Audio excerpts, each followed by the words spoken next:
In defense of flat earth. Now, people who have been following my podcast would notice that I like to take the unconventional opinion. I wouldn't call it unpopular opinion because by whenever you say unpopular opinion, by saying that you assume and imply that there is some popular opinion, and a popular opinion is always right. So you kind of there's an implicit indication that a popular opinion must be the right, and any unpopular opinion must be like unpopular. It's kind of like circular fallacy, and circular fallacy will be recurring. Uh, as some hammer the point that I'll like to hammer in more and more as we go along. So, in defense of flat earthers, I know nothing about flat earth argument. I don't watch those videos. I mean, only time I got riled up was when B.O.B., the rapper B.O.B., made and had a sort of quote unquote beef with Neil deGrasse Tyson, and Tyson, I guess, was in a smarmy, gleeful way thought he demolished this guy, this rapper, and he did the stupid mic drop, and people cheered him on like as the triumph of science over irrational claims, the triumph of, I guess, intellectual brawn over the weakling. And there's another American concept: we like to bomb everything, and this monster truck big guy gets to dominate the small guy, and this Jocko Willing type gets their say, and with this all the other people should like listen to all these guys because they achieve someone other big Jocko Willing or David Goggins. That's why keep bringing their names, not because I have something inherently against anything against them personally, no, but this idea that the big guy we shouldn't challenge. My stand is, nothing is too sacred to be not to be put on stand. I have a very iconoclastic stance on life. Nothing, whether it be even someone. I have been a great student, electronics, internet student of Alan Watts. Even him, I will not spare him. Some things I don't agree about him, especially the fact that when he says the universe is not spiritual. But does that mean everything's nihilistic? There's no justice in the world. So, but that's going off tangent. Going back to the flat Earth thing. The only reason I'll defend it is because even if I post this video in YouTube, you'll probably see this blurb, which will talk about conspiracy theory and whatnot from Encyclopedia Britannica, and that's what makes my blood boil. Why the need to shove down our throat, inculcate the mass by all this elite Google, Facebook, or whatever, these internet giants, about what we should believe or not? Why the need to babysit us? That's what makes my blood boil. Why? If I were to say, this pencil before me is God, yeah, fine, fair enough. I get to say whatever I want to say. I understand it's their platform, but they should recognize that their platform it's like a monolithic giant corporation which has almost took off the whole entire planet, and people depends on there. I understand they get to do whatever they want, but at the same time, I mean, there borderlines on totalitarianism. Facebook wanted to do this, the internet, wanted to buy the domain internet. So, I mean, that infringes on people's, because, again, but that's, yeah, I understand this is their prerogative, but at the same time, the moment we infringe on our, on a popular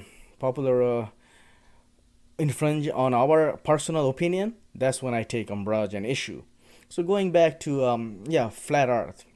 So I'm 100% sure they'll probably put, because of my title, in defense of flat Earth, they're gonna put that a blurb in underneath, because as if they need to feel the babysit people less, they feel it's sort of moral obligation, and that's what makes my blood boil. Yeah, sure, it's your platform, but why this need? Why do you have that?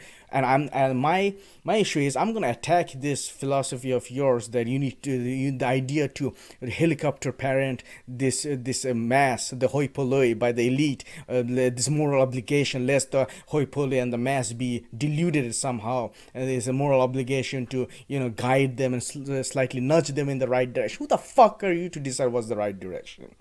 Who do you think you are that you know the answer to everything?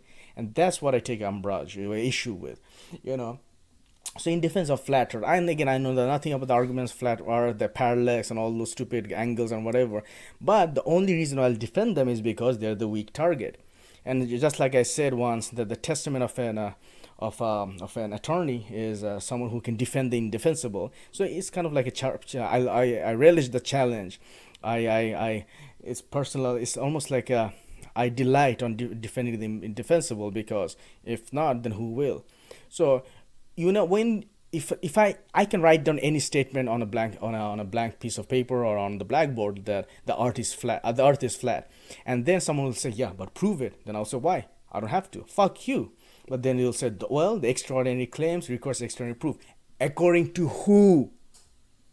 Why is the onus on me? I get to say and feel, believe, pretty much spout anything I want. Who the fuck are you to censor me or call me on my bullshit? Well, you'll say extraordinary claim requires extraordinary proof. The way you said that statement is as if almost an axiom. Why is that why do you believe that extraordinary claim requires extraordinary proof? In fact, the onus is on you to prove why extraordinary claim requires extraordinary proof. It's a blanket statement, probably concocted by some fucking fucked up guy in academia or something. So probably group of old white people, not white people, race doesn't matter, like fucking old, like curmudgeon people from the academia who got together and say, publish their peer-reviewed journal and say, hey, we are the authority. Fuck you. Why you are the authority? See, once I was in college, and we are discussing. This is this irony. This is how shows how bullshit academia is, how fucked up academia and public college education is, formal education is. They say, oh, we were talking about the fallacious argument, and they were saying, we were talking about argument from authority. But then and they corrected themselves in a sly way, a smarmy way, and said, but if someone says, according to Harvard, that's okay. The professor said that. And then this teacher's pet student, who was all dressed up and everything, said, oh, the reason it's okay is because it's recognized authority. Really?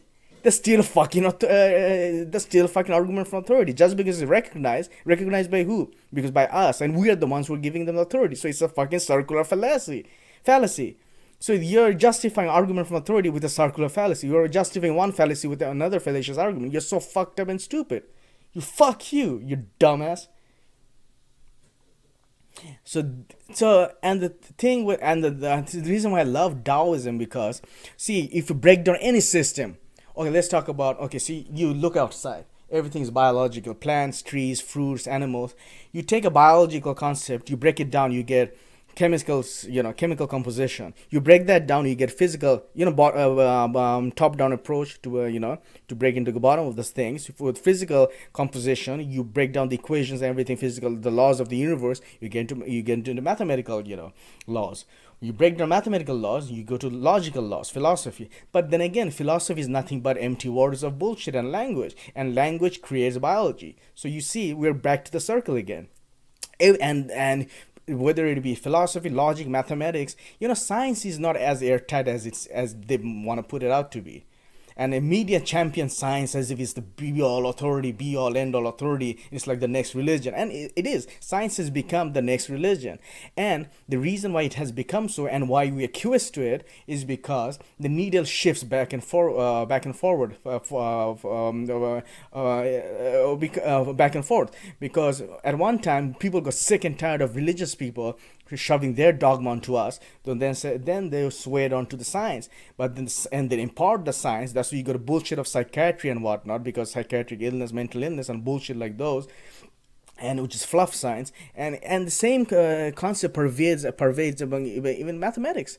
Just go into a mathematical library out there in UC Irvine or Berkeley or whatever. All these books and books, the tomes of shelves of books filled with inscrutable this equation, which basically signifies nothing. It's just empty words. People dissecting each other's words, pilpul, Jewish Talmudic pilpul, and they're like, back and forth. Is this incoherence of incoherence?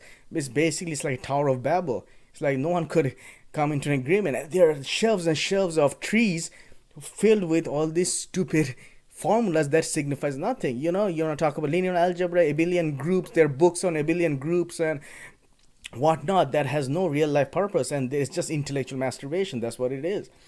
Like non-abelian fields, group theory, and you break that down and you get this, and then you go to model theory, you get Skolem normal form, and you get to O'Heron-Frazee games, you break down axiom of determinacy. These are all man-made. Then look outside in nature, in reality, there is no Skolem normal form, there is no O'Heron-Frazee game, there is no axiom of determinacy, there is no ZFC.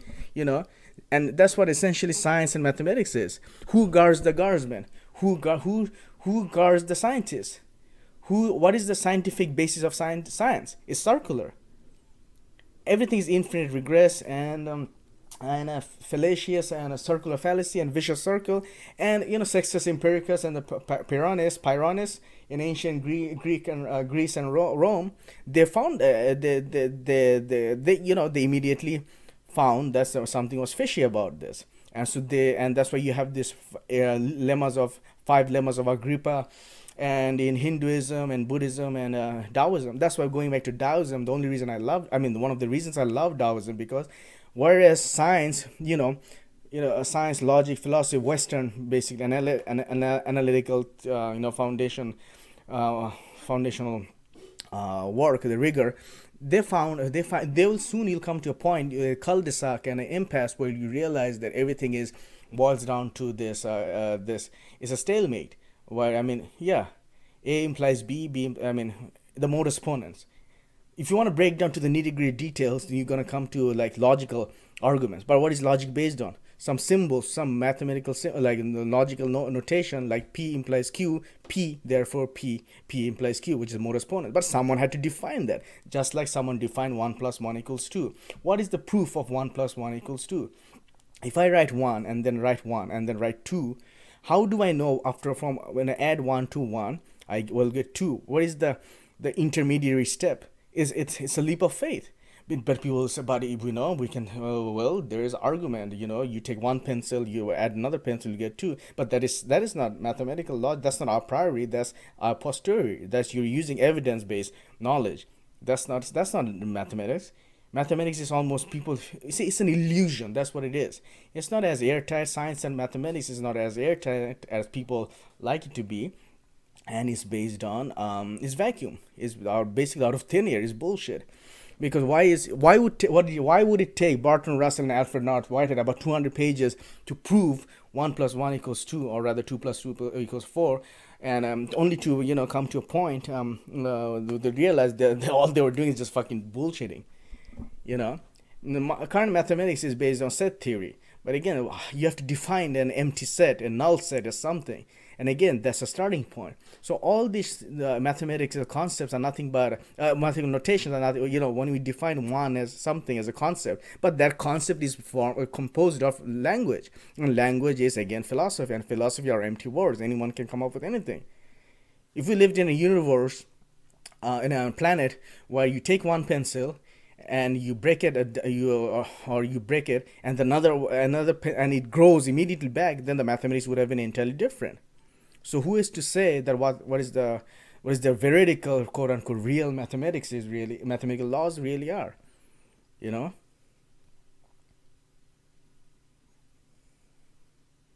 So logic is not as logical people make out to be, and media plays a big role nowadays.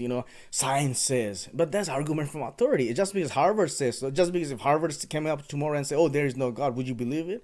Or if for other reason, or for that matter, if they would say there is God, would you believe it? No. That's just because some authority says so, but that's exactly what science has become. It has become an authority figure and a priest. In Kuhnian paradigm, Kuhn would, I think, side with me. Well, is science. There should always be. Kuhn would talk about falsifiability. Is science falsifiable? And even that statement, is science falsifiable? Falsifiable. So it's again, that's why it's all meaningless, like jargon and incoherence, and that's what it is. So Taoism starts with the catch-22 paradox by itself. The Tao that can be talked about is not the real Tao. So what the Taoists figured out, what Lao Tzu figured out, everything boils, ends and trickles down to paradox and catch-22. So why not let that be the starting point? Well, let that be the first axiom, where we cannot know nothing for sure. Just Socrates said, I know one thing for sure. I know one thing, then I know nothing. So you start with the paradox. We start with the catch-22. And sort of try to build an illusory foundation on top of it. Going back to Earth is flat. So, Earth is flat, yeah. So, well, that's a statement. And if I write down the statement, who are you to say otherwise? I can say whatever I want. The moon is made of green cheese or whatever. The onus is not on. Why does the onus have to be on to prove it? I can say it's a free country. It's a free world. We have free will. we pretty much we get to say whatever answer we want. The onus shouldn't have to be on me to prove it, because when you say the onus have to be on me to prove it, extraordinary proof requires extraordinary claims, that itself is an axiom. It's not a fucking mathematical fact. It's an opinion. That's what it is. Nietzsche said there are no facts, only interpretations. So that's why I also, in defense of pseudoscience, again, you cannot use the science to attack pseudoscience, because pseudoscience, by definition, the concepts out of Reiki or energy healing or crystals or, I don't know, astronomy, astrology, not astronomy, astrology and palmistry, all these, by definition, they don't require science. They require faith and intuition. It's like you're trying to fit a square peg in a round hole. I mean, it's you're trying to compare apples with oranges. It's like you're trying to grow an apple in an orange tree. You can. And that's exactly, and people has this sort of reverence, this unquestioned reverence to our science, as if that's the authority figure. But that's exactly what religion is, and they try to veer away from religion and escape religion, but they have exactly substituted science for another form of belief, religion. My personal belief regarding God is, I don't know. I don't even believe in Western concept of God or the Islamic, Jewish, Christian, Islamic concept of God. I'm not agnostic either. It's almost like I don't know, but I feel there is a presence, this power, this vibration. But even that, I question law of attraction and everything. It's almost like I try to maintain a Wu Wei principle, or like Bruce Lee's, empty form. Empty form, the best technique is no technique. So that's, yeah, I mean, just like Nasruddin Hoja, the Sufi, would say, you're right, you're right, you're right. Maybe we're all right. Maybe atheist is right. Maybe it's in the quantum, and I'm again using wishy-washy word. Maybe in the quantum universe, quantum cosmology, quantum cohomology, whatever the fuck that means. All realities exist. Maybe we exist in a reality where all realities exist somehow. Maybe the current reality that we perceive is not the real reality. And so probably in another alternate universe, flat earth exists. Who knows? But maybe in this universe, kind of like omega inconsistency, Gödel's omega inconsistency. Yeah, this statement is true. This statement is false. Maybe this statement is true and this statement is false. Or Nagarjuna's tetralemma. This statement is true, this statement is false, this statement is neither true, neither true, false, neither this statement is true, neither this statement is false. Like, all possibilities exist. Who knows? Maybe we live in a probability space. We live in an empty space which consists of probabilities, and maybe all possible is whatever you choose to believe that exists. If you choose to believe the world is flat, I mean, maybe the universe will coincide, will conspire to conform to your ideas. Who knows? Probably that is an open possibility. But that's what makes my blood boil. Why is it that if we have entertained this sort of fantasy, imaginative, this wishy-washy things, why the need to interject? Who the hell are you to interject me?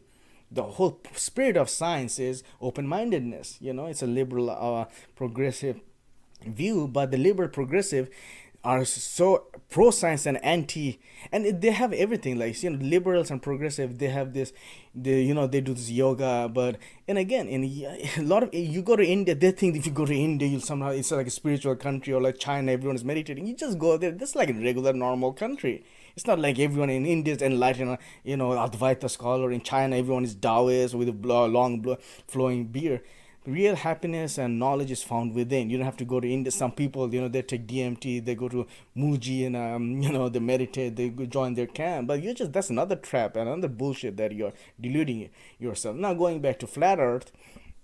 Well, flat Earth. So if you have followed me until now, what I've rambled so far in 20 minutes, you'll realize what I'm trying to drive at is, we don't know nothing for sure. I mean, if you say, oh, but look outside, it's a day right now, the sun is shining. Yeah, but how do you know that? Because we live, it's almost like if you wear red colored glasses, and if we were to look, the whole Plato's allegory of the cave, and if we have to wear red colored glasses, and if everything we look at is red, and some other guy says, no, this is green, but we'd say, but no, clearly it's red, because look, I can see it's red. But what this moron doesn't realize is the only reason is that because we are wearing this red colored blinker lens. So similarly, The only way we can perceive the outside reality is because through our five senses, and our five senses is, it's a circular fallacy. Basically, we are in a brain. I mean, our brain perceives the reality, but the brain itself is in that reality. So we cannot get out, though we cannot transcend this system. We're using our senses to reaffirm what our senses tell us. So obviously, by logic, ipso facto, is flawed. Do you get what I'm saying? The whole brain in the vat, and the demon hypothesis, Rene Descartes, I think cogito ergo sum point. Like you cannot know nothing for sure, and even intellect. You close your eyes and you can intellect, and there's a limit to the intellect because by born we have been programmed and brainwashed to believe certain things. So even intellect, you cannot trust intellect.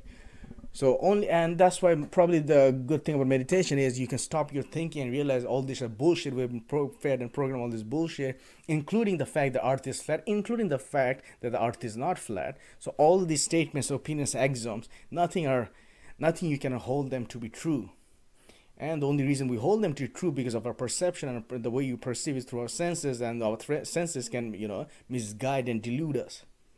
So that's me flat out demolishing, if you will, the argument that why the earth is not flat, rather. Because how do you know anything for sure? How do you know anything? How do you know anything is true? How do you know true 1 2 plus 2 is 4? It's not a fact. We define it to be fact.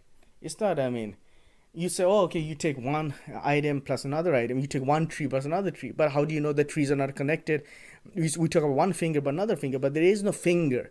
I mean, there's not, I mean, people don't get it. You take one pebble plus one pebble, that doesn't make it two pebbles, that just makes one pebble and another different pebble. You get what I'm saying? It's like A plus B is not 2, A plus B is actually A plus B. So in the universe, everything is A, B, C, D, E, F to ad infinitum, because everything is unique. Everything has their own sort of fingerprint, if you will. Because a pebble is not same as another pebble. It may be similar, but it's not identical. And there was the law of identity comes, and law of identity starts by, if you go to mathematics or like computer science, recursion. You recur. You take an empty set or zero, and 0 times, and you define 0 to 0 to itself as something. 0 times 1 is equal 0, and then you build up the law of idempotent and law of identity, idempotent basically. And but these are all man-made, these are all defined. So mathematicians got together, whether it be even mathematicians. So there's always a blind spot in your approach, because no matter what system, the kind of like Gödel's incompleteness theorem, or Turing undecipherability, or Church-Turing thesis, in reality, if there's a version of Heisenberg uncertainty principle, in reality there are some things which we may not never know. There's the uncertainty principle by definition, because the moment you just because of the statement, this statement is false, well, that has a blind spot, because if the statement is false, that doesn't mean it's true, or because of the liar's paradox, or the Russell's set paradox. I'm drawing blank right now, but the set that contains itself, does it contain itself? So there is paradox all over the world, and even in reality there is paradox. So people vilify those people. Oh, you're using quantum theory to say that maybe reality. But Penrose, there was an article once I saw while doing security in an office, that if quantum mechanics says that superimposition and whatnot, that some electron can exist in two places at the same time, why doesn't it happen in real life? Well, but it's almost like this, starting that as if that's the fact, that the presumption that why can't it be true? What do you mean why can't it be true? Maybe it is true. If anything is built up by electrons, by definition that must have some property of that electrons or wave. So if electron can be wave and particle, maybe that this book that I'm holding in front of me can also have a sort of halation, ghostly aura like Cardian photography like feeling like it can be a wave and particle. Maybe when I observe it, it becomes a particle. When I'm not, it's sort of a probability space. Who knows? I mean, it's like Alan Watts would say, if the philosophers could get away, they would wear they not Alan Watts, like he alluded to some other guy. If they could get away, they would wear a lab coat, white coat. But the thing is, they don't on Sundays. They don't they go back to church. It's like they don't preach what they practice.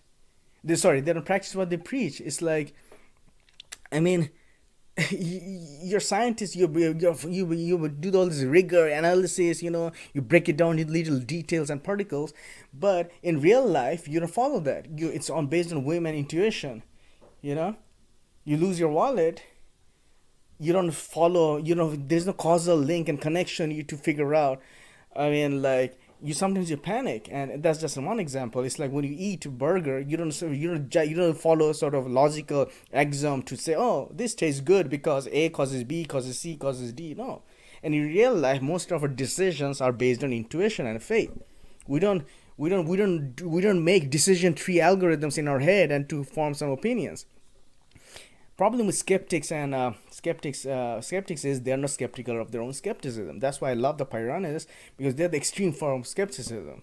Even Buddha said, don't take everything I say, just whatever I say, take it with a grain of salt.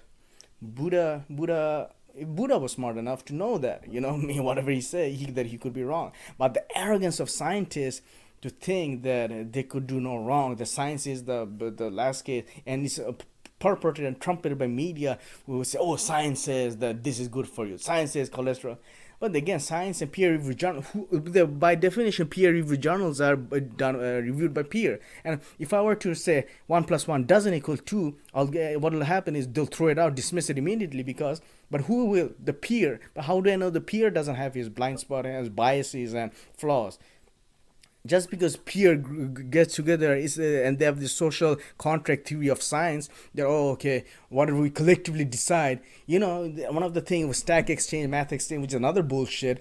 Fucking as this that tendency, the voting and downvoting, those stack exchange, and they say, oh, you go to mathematics stack exchange, they would say, oh, generally it has been accepted by scientists that by mathematicians that this is true. The proof of Fermat's theorem is accepted. That's what you call science. Generally, just because some group of scientists, peer-reviewed journal, got into a networking computer and decided, licked each other ass, and this sound okay. This sounds good. Fair enough. We're good. We're good to go. That's what you call science. That's what you call rigor. That's what you call logic. Oh, shut the fuck up, you bullshit. This is how fucked up the world has become. And so that transgresses onto my philosophy, my approach, when it gets bullshit fed on me, either through media or like just based turning on the internet, whatever, we're being controlled by Google. Google will not index the searches, and Google is not, people before back then, I used to think that Google is whatever Google says, that's the true word of God, the gospel. It's not. Nothing is gospel under the face of the earth. So similarly, again, I didn't directly, defend flat earth by proving all those wishy-washy, those stupid angles, Erlof parallax, and all those kind of, I don't need a proof. There's no proof. A proof doesn't exist. You cannot prove existence of God. You cannot disprove existence of God. Proof, it's like saying, oh, prove it to me that this joke is funny. Well, you cannot, just because you can prove something doesn't mean it's not true or it is true. Just because we haven't proved that life exists, some other world, like, or a black swan exists, doesn't mean it's not true. The disproof of something is automatically an acknowledgement or a proof. A disproof is not a proof of its disproof. You know what I'm saying? So, I mean, flat earth, so by that, if you follow my whole argument, and sort of this demonstration, rather, because that itself wasn't a proof, but a lot of it is sort of like this not even a theory, sort of this opinion that nothing you can know for sure. I mean, yeah, it's right now, it's sun, it's noon, the sun is shining, it's day, but these are all man-made. We could have just as easily called it night, but then it's but that's just semantics. Well, fair enough. You want to talk about facts? Okay, the only way you can prove, well, for a fact that when the Earth is round is you go up in the moon, go to the space. But then again, you're still trapped in your own perception of reality. In this, it's almost like you're just playing this video game, almost in this matrix, and everything you're playing this video game where you perceive that the world is round because, but you're still in the fucking video game. Even if you go to that space and you take aerial photographs and prove that the Earth is round, but you're still in the fucking video game. You're still trapped in the system. So I think if you have modicum of intelligence and if you follow what I've just said, it'll be obvious to you that the fact that the statement Earth is flat is as valid as Earth is not flat. And I like to defend them because these are easy target. People, it's so easy to say, but it takes more balls and courage and more, I guess, challenge to defend the indefensible. And that's something has been my one of us ever since I growing up. I always wanted to take the hard route. Always when I wanted to memorize or pronounce Protutponna Motito in Bangla or anything. I always chose the most difficult route because there's kind of like most difficult route because there's more challenge in it. There's more fun in it. Just like Sherlock Holmes would take the most difficult cases, and it's just more fun to do so. And it's this arrogance of scientific community, this Google, YouTube, shoving down our throat what we should believe in, and we bash anything with conspiracies, and that's not the spirit of science. And this, don't be so open-minded. Darren Brown made his stupid show when he rehashed this statement. Don't be so open-minded that your brain falls out. And this is just cute aphorism, and maxims and whatnot. But you know what? I could just come up with my own fucking aphorism. Don't be so close-minded that you're fucking anal and fucked up, whatever. Don't be so close-minded that your head gets stuck up in your ass. Really? People use all these aphorisms to justify their claim. I'm gonna shut the hell up. Just get the fuck out. Get the GTF or, ultimately. So, and that's what I'm saying. And the moment you point that out, and there's another community, the skeptic community, the anything you play alternative medicine on Wikipedia, they try to censor it. There's this sort of this mafia, like there is this militant attitude towards getting rid of this thing, whether it be skeptic or Stack Exchange or all these academic minded people communities. And again, but that's not spirit of science either. The whole point of science was people got fed up with religion, this inculcation, indoctrination, and there are sort of refuge in science. But the needle, what happened was in the process, the needle has swayed back on the other side, and now we flagellate ourselves on the altar of science as if we worship science. But then again, science is falsifiable. By the virtue of the fact that science is falsifiable, any statement I say, I can know nothing for sure. And all these have been talked about by Buddha, Socrates, Plato, or like Lao Tzu. They knew. That's what wisdom ultimately is. That you cannot make a meta-knowledge, meta-science, meta-program, or meta-construction over anything, because that itself needs another meta-concept, another meta-system, and that is infinite regress. So whatever, there is no starting point. I mean, if you have to take a blank paper and say, okay, if you write down something, but why and say, okay, let's the starting point be point, Euclidean geometry, but why should that be the starting point? See, and you define a point as, and this Lobachevsky non-Euclidean geometry, you define a point as and then a point is, and now they become more nuanced and more crafty and say, okay, point is actually consists of, like, I forget the definition of point, like, which is indivisible. But then if something is, they can basically define a point as some vague wishy-washy statement, and that's another hand waving. They vilify hand waving, fluff, weasel words, but they exactly do that. They just use the same thing to attack the other people who use this kind of tactics. Ultimately, think of chess. There are no rules in chess. The only reason why you play by the rules is because we agree to those rules. Same with traffic rules. People say, oh, the rules, there are some rules outside. There are no rules and nature laws outside. Yeah, sun, and again, this time measurement. So I never took acid, but I guess when you take acid or psychedelics, it becomes apparent to you that all this so much bullshit, all these systems, it's like these are man-made, and they talk about red pill and whatnot. If they realize the bullshit, the program and conditioning, the artificial structure, and when the ego dissolves, this whole framework, they realize the fallacy of this framework, the artificial scaffolding created by man-made, whether it be time, money, currency, measurement, metric, whatever, mathematics, knowledge, notation. These are all empty. These are all just, the house of cards. Like, you're like, these are like, you're trying to sort of, you take a car, dilapidated jalopy, and you try to sort of take these two hands, you sort of try to patch it up and try to hold it together, hoping that it will stand. But ultimately, it'll blow off, and it won't hold water.